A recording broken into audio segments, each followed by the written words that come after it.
What was your incentive to come and see this today? Actually, we were passing by and we wanted to support, so we got out of the car.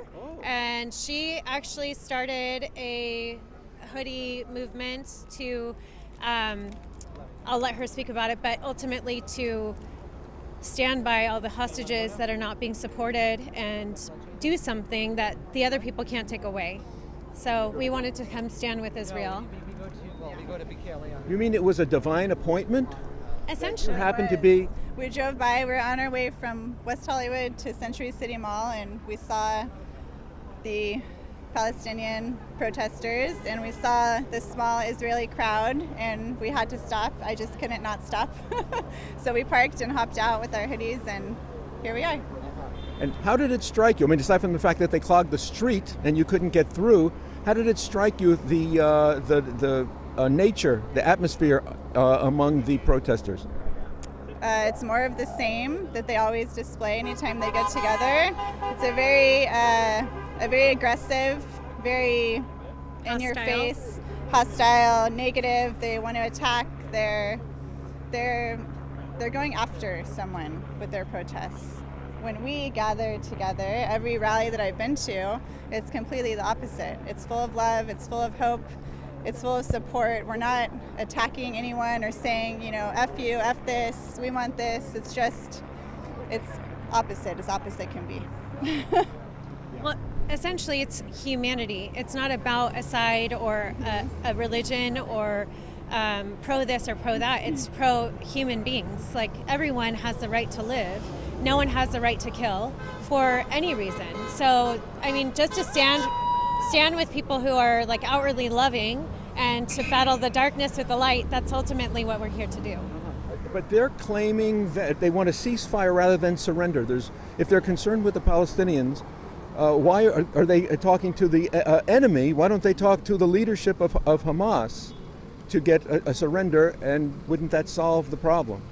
Well, you're asking the $1 million question. I think that's a great solution, but I think the easiest thing for people who aren't educated is hate, aggressiveness, and to blindly follow without researching. The reason why they're not going to Hamas, number one, and pushing them to release the hostages and to surrender, which would automatically stop the war, is because Hamas is a terrorist organization. They are not a normal government. They will not listen to anyone that tries to tell them anything. They don't want peace. They want war. This is not about land. This is about killing Jewish people because they are Jewish, and they have stated time and time again they will not stop until that happens. They're not interested in peace. This is their excuse to kill. Are they interested in a state of their own at this time? No. That's been offered. They've declined it 1 million times. No, they're not interested in a state because they don't want to live next to Jewish people. They want to take the land of Israel for themselves and push Jews out or kill them all so they can have everything to themselves. They're not interested in a two-state solution. But isn't that racist? Of course. It's not just racist, but it's also anti-religion. It's anti-human. It's anti-everything. It's just their way or no way. Yeah. That's not even how the world works. So for being such a small part of the world, I'm really shocked that they think that they can be so big and bold and brazen and entitled. It's beyond me. Who's so small a part of the world? Well, Palestine is such a small piece of the world. I know that there is a big Muslim community, but population. I just feel...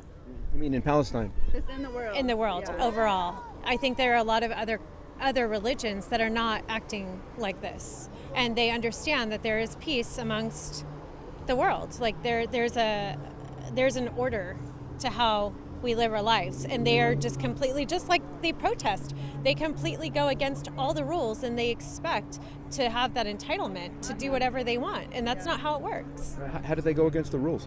Well, they were blocking the street, and they had no escorts. They had no permit to gather, for sure. Beverly Hills was not going to issue them a permit. Yeah.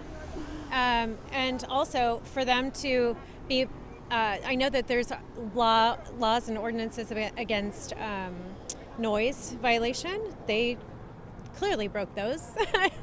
So it's just whatever it is they want to do, they will do. And I think that's like in their mind, New World Order, but that's just not how it works. John, that was a good turnout, right? Yeah. They have, it seems like their own facts. When liberal people, for instance, they're getting facts from other sources. By the way, they may be mainstream sources now, but they're not. They're not getting their news from CBN News, for instance. So propaganda, essentially, which is it's. What's the word that I'm searching for? They're only giving the information that they want them to see. They're only looking at the sources that they want to see. I mean, it's putting on blinders and not being worldly and looking outside of whatever it is you're watching. Like if you surround yourself with terrorists, what do you expect to become? I mean, if that's all you're seeing and that's all you want to look at. I mean, it's clear that these people are not educated on what's going on and how they're interacting. What they are protesting, I don't believe that majority of the people that were in that protest understand what they were truly protesting.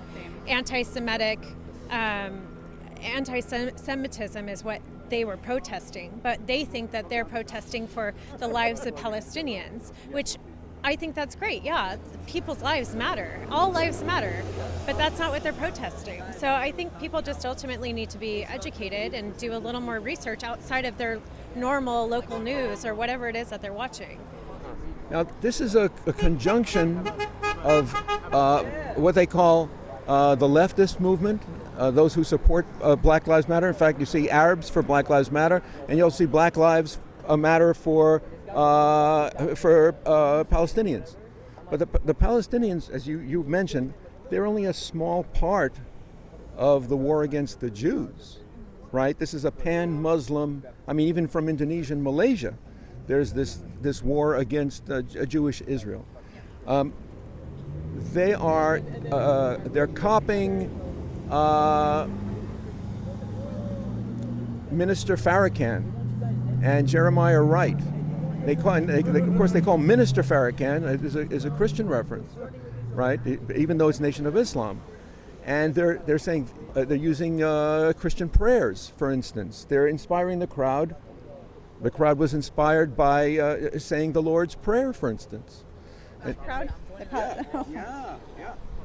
Yeah, they were inspired by taking Christianity. They were saying that Jesus was a black Palestinian. Wow. Right. Wow. So where is the church on this bastardization into Islamic black liberation theology? Well, Where's the church? That's a great question, but I don't know that I don't know that they're going to church, because I don't think that there is any church that with historical facts and education that would condone that. I've never been to church that says Jesus is a Palestinian Christian. I've never heard that. So a black Palestinian, I've never heard that. So I don't know what kind of church they're going to, but it's definitely not an educated church.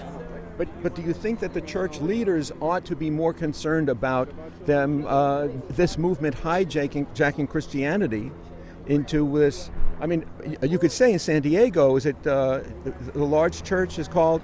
The Rock is a large church in San Diego. Yeah. And who's the minister? Who's the reverend? Sean. No, even bigger. I can't remember, honestly. But and he's a television, tremendous, and was accused of trying to blend Christian and Islam. Are you familiar with this issue? Oh no, No, no. not familiar with that. Gonna No. have to read up on Yeah, that I one. have no idea. The biggest mega church in San Diego. I have no idea. I thought it was The Rock, but that's not. That I would be shocked if it was, because I've gone to The Rock for a number of years prior to going to my current church, and that is not the pastor's agenda. He's not. You too. Someone lost their He's not pushing agendas like that. So even for people who are atheists, there were atheists that say atheists for Palestine. Even if people are atheistic, for instance, if people are secular, they say, well, these people are Christian fanatics. they're Christian fanatics, that's why they support Israel. Aren't there good, logical reasons to support Israel? I mean, of course. I feel like these questions are rhetorical. They don't even need answers. And the fact that we have to go back and forth, like explaining why it should be a no-brainer to support Israel is really sad. I think you should be asking yourself, what are the reasons you don't support Israel? And then whatever your answers are, where did those come from inside of you? Because there's deep-rooted hate and deep-rooted anti-Semitism that I was very naive to. I grew up in San Diego also. I don't remember ever being exposed to anything like that. But the saddest thing that this October 7th has shown me is that it is deeply rooted anti-Semitism throughout the world. And I'm struggling to understand where it's coming from. I really am. I mean, it's coming from, obviously, the youth, the parents, schools, all of that, but how did it happen? How did we allow this to happen? A vast majority and what are we people. going to do? What's the solution to eradicate it? Yeah. I just feel like it's going to take a very long time because it's going to start from the bottom, which is starting from our kids and starting in schools. Right.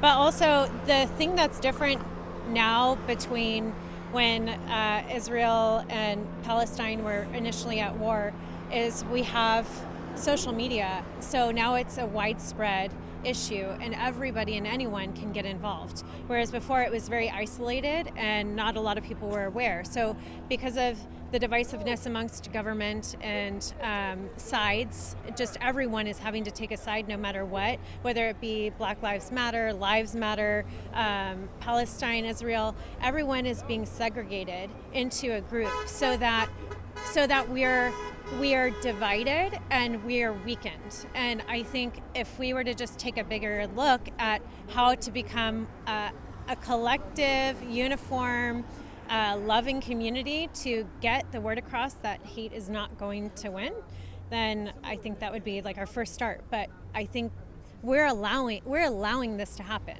It's people think that it's okay to join a group of people to hate other human beings. They don't even know what they're hating. I think that they think that they're crusading against injustice, right? They don't see themselves as haters. They see themselves as saviors. Then stand in the middle. Stand in the middle. Yeah.